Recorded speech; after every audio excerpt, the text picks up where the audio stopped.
It is the oldest crop known to humanity.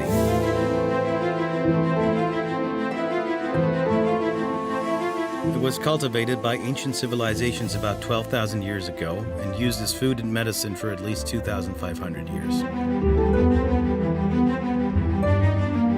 Cannabis was once believed to be a natural remedy for pain, nausea, and muscle spasms, and was sometimes used as an appetite suppressant and for post-traumatic stress disorder.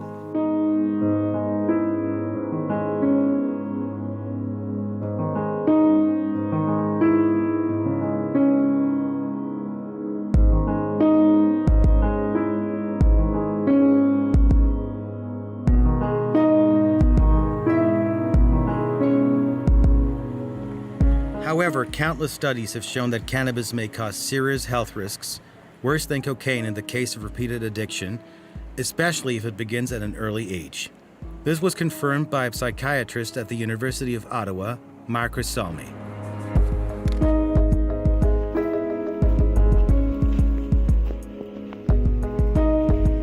Dr. Salmi says that some people believe that cannabis is a plant that comes from Mother Nature and cannot cause any harm. But this is refuted by studies published in the British Medical Journal. People don't die from cannabis overdose, but it can have other serious consequences for physical and mental health, says epidemiologist Deborah Hazen of Columbia University. According to a study published in the Journal of the American Heart Association, people who regularly use cannabis are more likely to suffer heart attacks and strokes. Some of the risks of regular cannabis use include drug use psychosis, where a person experiences delusions or paranoia, severe depression, dry mouth, fatigue, and a temporary loss of touch with reality.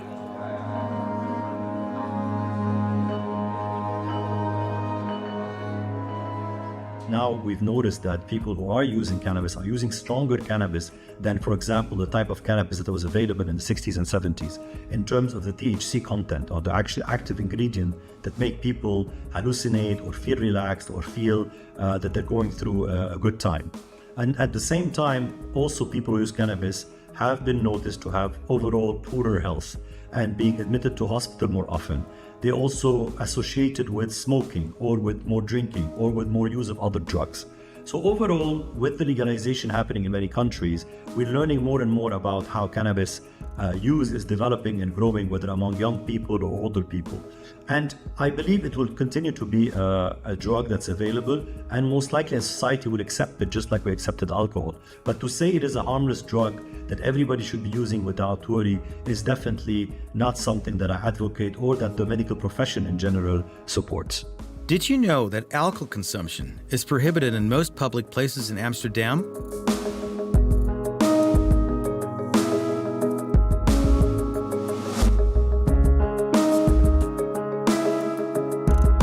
Contrary to popular belief, cannabis is not legal in the Netherlands, but since the 1970s, it has been tolerated to a certain extent. Coffee shops may not store more than 500 grams of cannabis, and they may not sell more than 5 grams per day to the same customer. The cultivation and supply of cannabis are also illegal, meaning coffee shops are technically operating outside the law when they receive stock. Sometimes the suppliers are opaque and may even be affiliated with criminal gangs.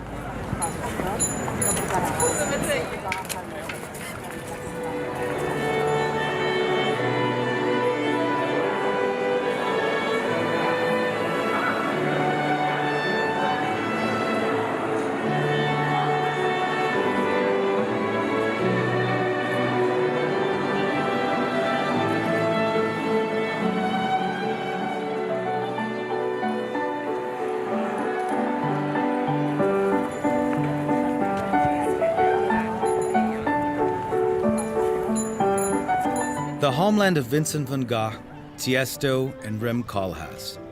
Here, tourists visit the Rijksmuseum, which is described as the Dutch Louvre. This is the cosmopolitan city of Amsterdam.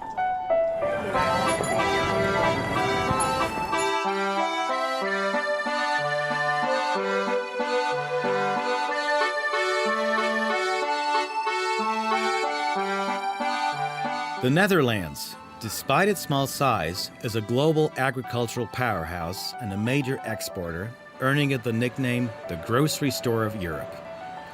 The country serves as a major gateway to Europe, with the port of Rotterdam being the largest port in Europe and a key logistics hub.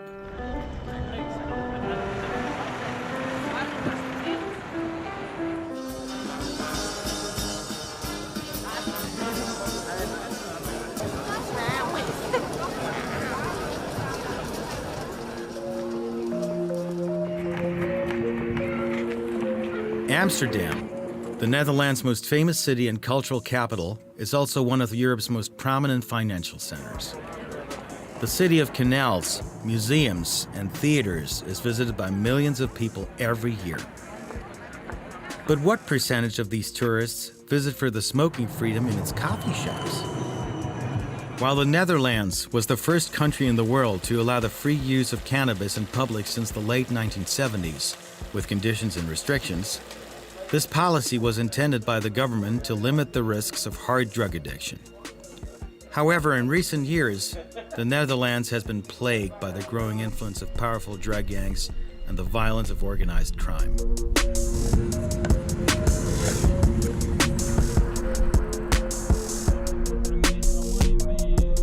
To investigate, ALARABIYA English team went to the cafes, streets, and even cannabis farms of the Netherlands, especially since other countries have followed suit in recent years and legalized the cultivation and trade of cannabis. We traveled to Tiel, a town located 85 kilometers from Amsterdam, to meet the first person to sell soft drugs in a cafe he once owned. Soft drugs is cannabis, hash, and marijuana.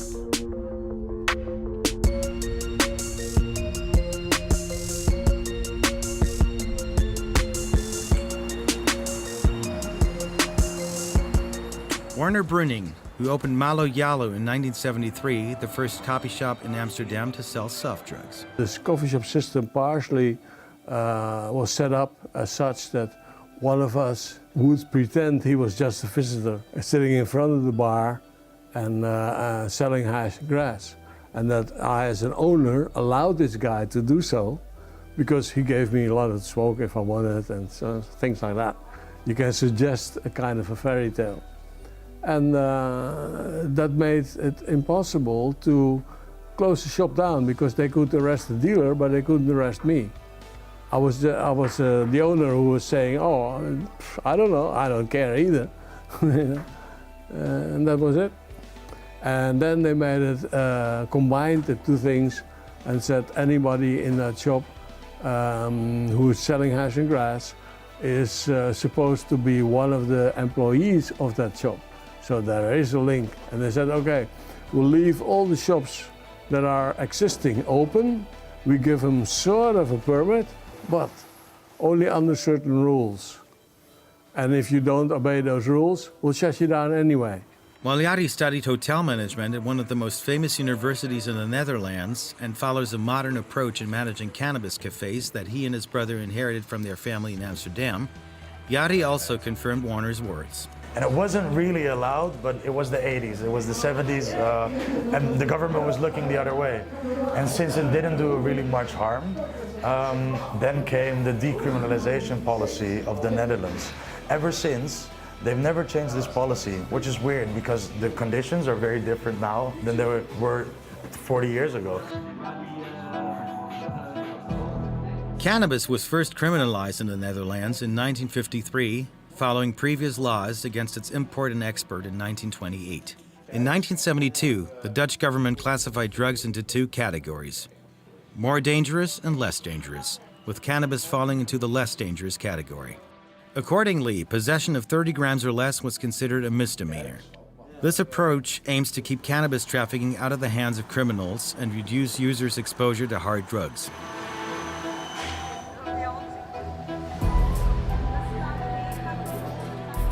Dan van Gogh, we spoke with via Zoom, is a researcher at Trimbos, the National Research Institute for Mental Health Care, Addiction Care, and Social Work, responsible for informing government policymakers about mental health issues affecting the Dutch. It's a loophole. It's a clear loophole in our current policy for many years already. You are allowed to buy cannabis from a coffee shop, but nobody knows what actually it is that you are buying, since there is no control whatsoever or criteria whatsoever, and this needs to be improved, of course. And this is why other countries, they have moved forward. They are doing that already from the start. You can buy and sell small amounts of cannabis without fear of prosecution in the Netherlands, but its commercial cultivation remains illegal. This is how observers describe the state of the cannabis market and its laws in the Netherlands. We went to meet Said, a second-generation Moroccan in the Netherlands who has run a café selling soft drugs for 20 years in a suburb of Amsterdam. We asked him about the difficulties he faces in his business and how drugs are purchased and sold to customers. The thing with coffee shops, one of the things, you can only have 500 grams inside. If you have 501 grams and they come inside to check your business, they will close you for like 2 weeks. The second time, you have more than 500 again, they will close you definitely. They come and they check some people's pockets and somebody has drugs, they shut you down. So it's a really delicate business. If you sell a customer more than 5, you're breaking the law. If they find out, they close you. Now, we can sell this, we can sell the weed, we can sell the hash, we can buy it, but if they see us buying it, we're trafficking. So that's against the law. We can buy it, but they cannot see us buying it.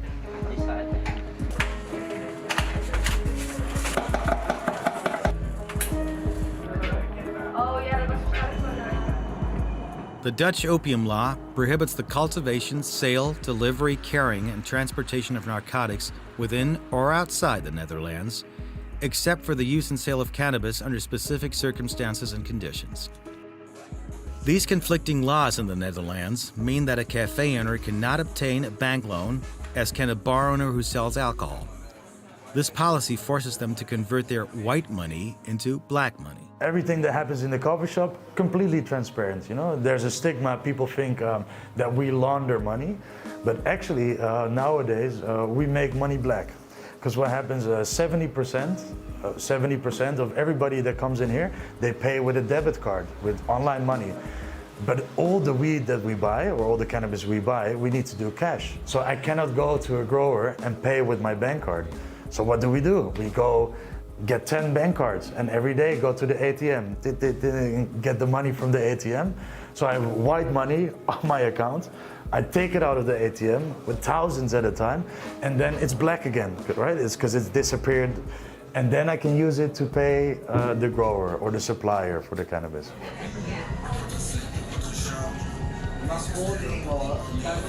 I would love to just get an invoice or buy my product legally from a known reseller who does fair trade cannabis with the highest quality. However, the government has made things more difficult in recent years due to the growing cocaine trade. Amsterdam municipality has banned the opening of new cafes there, and the only way to do so is to purchase an existing one. This is known in the Netherlands as the Cannabis Café Ban Policy.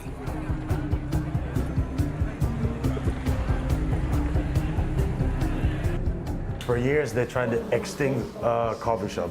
So the last big extinction, the mass extinction in Amsterdam, was I think it was around 2013, 2014. Now, instead of 600 coffee shops in Amsterdam, we only have 160 left. So of course, the coffee shops that remain, their business increases. And that also means that nuisance or problems for the neighborhood also arise. Suddenly a coffee shop with 100 guests now has 500 guests.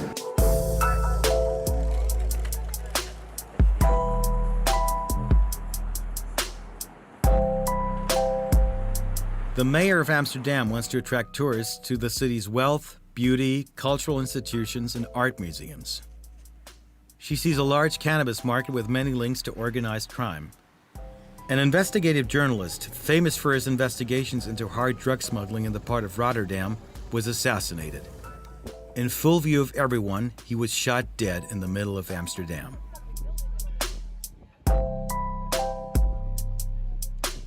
Drug policy is targeting public health, basically, so it takes care of the people who use drugs. Whereas the production of drugs is a different field. It's in the hands of the Ministry of Security and Justice, and they have stepped up in the last, maybe 10 years, pretty much to counteract the production of drugs. And yes, it's true. We are, it's not something good to be very proud of, but the Netherlands is the #1 producer of both ecstasy and amphetamine in the world. And also methamphetamine is growing in the Netherlands. So there's a lot of production taking place in the Netherlands, not for our domestic market, but for the world, basically. And this is something that, it should be attacked, but it's different. Then you are attacking the production of drugs.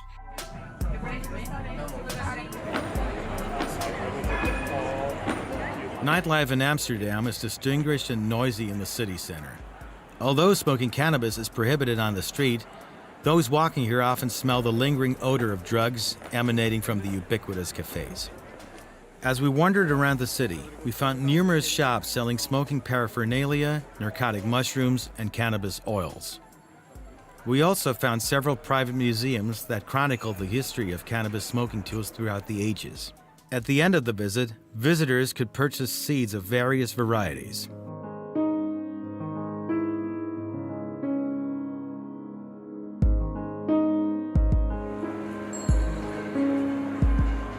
Like in Holland, here you can grow 5 plants. Yeah, but there is a but. You can grow the 5 plants, but you can grow them in your garden.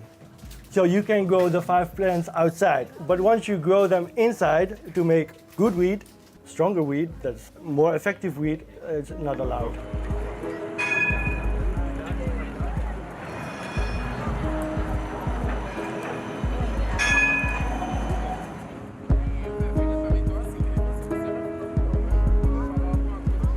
The ALARABIYA English team attempted to visit one of these illegal farms and interview one of the farmers.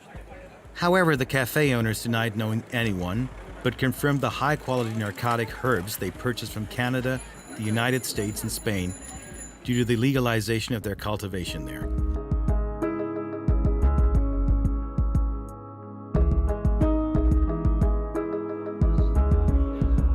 Why is it interesting to buy weed from Canada or from the United States or from Spain? Because the quality there is getting higher. If you can do it legally, the quality will automatically rise. But because of the law, we can sell a space cake here in Holland, but that's about it.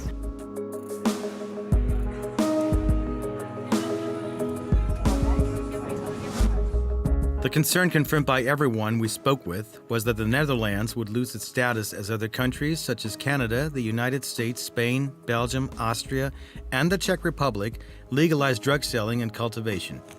Everyone emphasized that the only way to change the current status is through a clear legalization policy so that the Netherlands does not lose millions of dollars in income due to this tourism.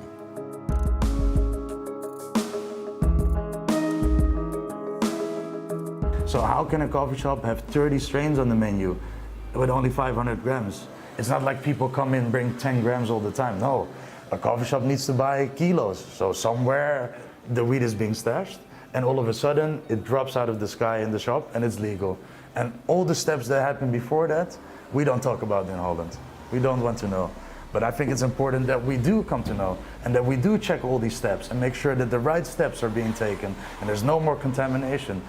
For a safer product, better for the client, more income for the government, and also for us as an entrepreneur. I don't want to have the risk of closing down my business by a single mistake. It's a weird law. They call it gedoogbeleid, like this, and that is the law. There's no store where you can go buy it. You just buy it from the growers. Yeah, we have to buy it from the growers. We cannot buy it from the store. And so they say, okay, buy, but don't let us see you. We didn't go far from the city center to meet a foreigner who lives in Amsterdam and enjoys going to the only bar in the suburb that allows smoking and drinking alcohol at the same time. It's close to home. I live quite close. It's good. You can smoke and have a drink here, which is relatively unique. I enjoy the fact that it's legalized here and that I can smoke when I want and whatever. That's great. That's how I believe it should be.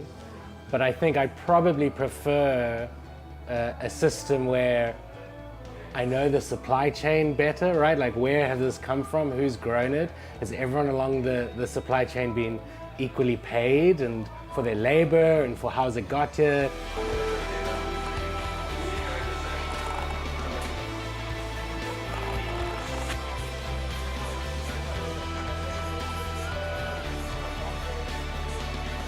We live in an individualistic world where we all are forced into our own bubble in our cell phone, and it all revolves around Instagram and the metaverse. Nothing is about the real world anymore. And there's many people, especially people of age, for who it's a great addition to their life to come to the coffee shop every day, have their cup of coffee, be among the people, be in society. And I think there's social cohesion and safety when people come together and talk together.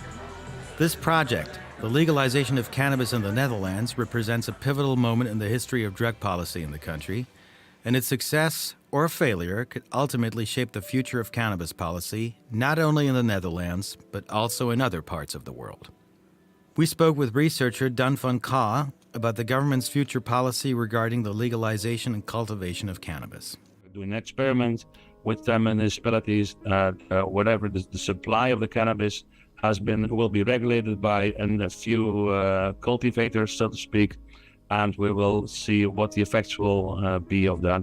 Also in terms of health, because the quality of the cannabis being sold. We do that because we run a THC monitor at the Cannabis Institute, but it's only a few coffee shops that are involved in that. And so we aim to improve that in the end. So the coffee shops have to buy the weed from the government to sell it. And this is something they're gonna try, and they will see what happens. And if it works out okay, then that's what they're gonna do all over. So we will see in the future what will happen with that. So if the government will start selling to us, we will be happy.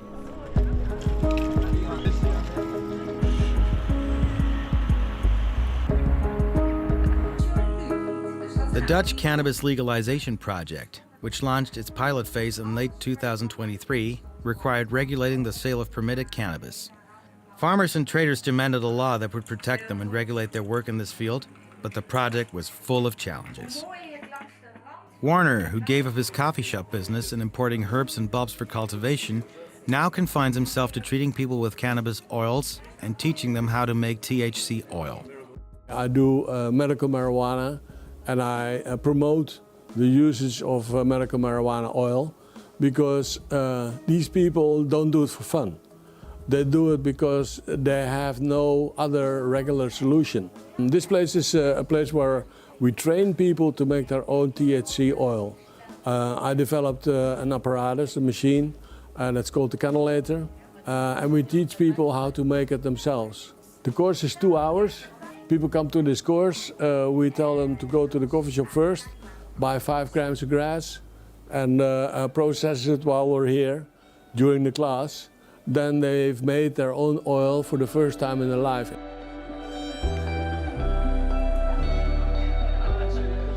Advocates of THC argue that it is less harmful than many chemical drugs extracted from narcotic plants, such as opium, but studies remain inconclusive.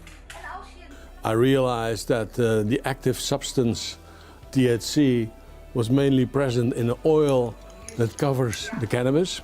And then you have a very strong oil, which you dilute again with olive oil so that you can take it per drop exactly, and thus avoiding getting high and at the same time gaining the medical benefits of it. Cannabis has been used for centuries as a recreational and medicinal plants in many cultures. But over the last 15-20 years, there's been more interest in expanding its use to more complex medical problems such as cancer, epilepsy, mental health problems, and it has been tested. Unfortunately, the results are not up to the expectations. So it's true that it does help some people sleep, it does help with anxiety, it does help with encouraging people to eat in cancer, or with people who, for example, had HIV/AIDS. But overall, it still remains a very limited use compared to what was hoped for it. We also spoke with Gabriella, a Dutch Muslim of Italian descent who has worked with Warner for more than 10 years. She met him when her husband suffered from drug poisoning, while she herself was diagnosed with cancer. We arrived at contact with Werner because we were searching for alternatives for normal medication. I believe that God created for each sickness, He gave us a medicine, and cannabis, it's a holy plant, it's a gift from God for humanity in general. So it doesn't matter what I am, and also the people who are coming here, it doesn't matter what they are. We are there for everybody. My husband and me, we use it every day. It helps me against the pain, but normally I had strong painkillers.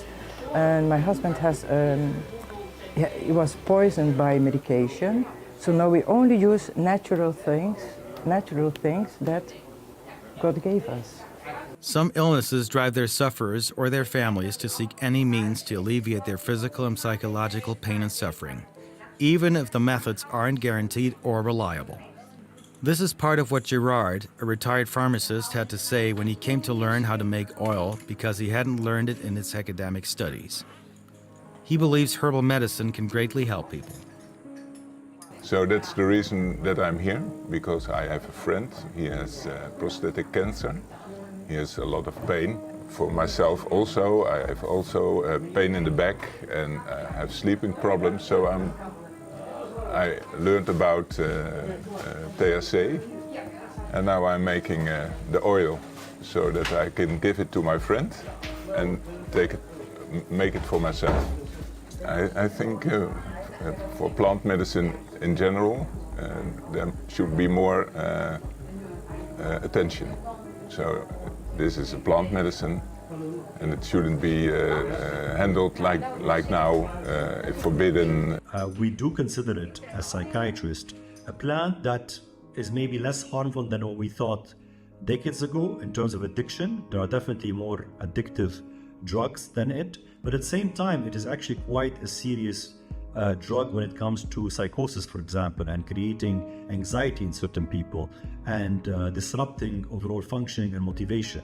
So it's not a fully safe drug. It is, yes, safer than opium. And the fact that it is natural does not change its harmfulness. A lot of natural things are harmful. Let's think, for example, about poisonous mushroom. They're present in nature, but they're actually lethal. Returning to the often controversial issue of cannabis legalization in the Netherlands, although everyone hopes for legalization, Yadi expressed his concerns about the future. So when legalization comes, you bet the biggest companies in the world are coming here to take over.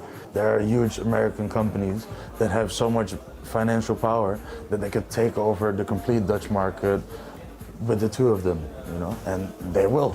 So I think a legalized market cuts out the possibility for the small farmer or small participant of this market to make money. And of course, I somewhat fear my own position in this future market. This is what drives Yari and his brother to try to keep up with the times by making their cafes trendy and environmentally friendly.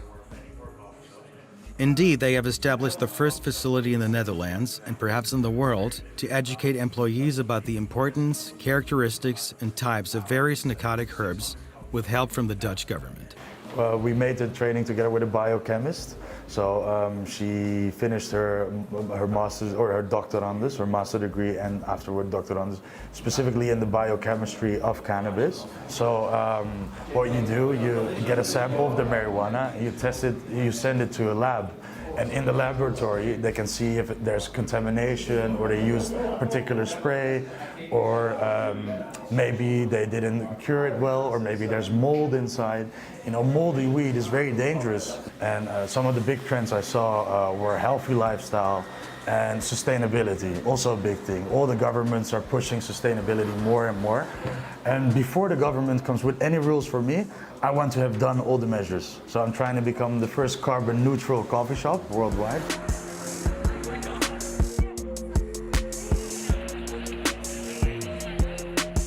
We try to meet with our contact officials at the Ministry of Justice, but were unable to do so. We only communicated via email and received a response from the Minister's media office several weeks later. However, we did not receive conclusive answers to all our questions. In Mr. Halshauer's response, he stated that the Netherlands has tightened penalties for hard drug offenses in recent years and emphasized that the government does not encourage such trafficking.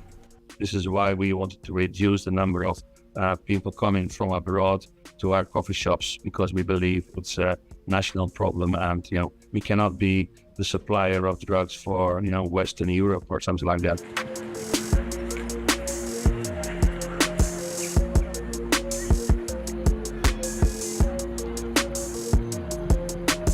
The Dutch government is doing everything it can to combat crime and is pursuing a policy of separating soft and hard drugs, which has already contributed to reducing the number of hard drug addicts, stabilizing their number at around 25,000.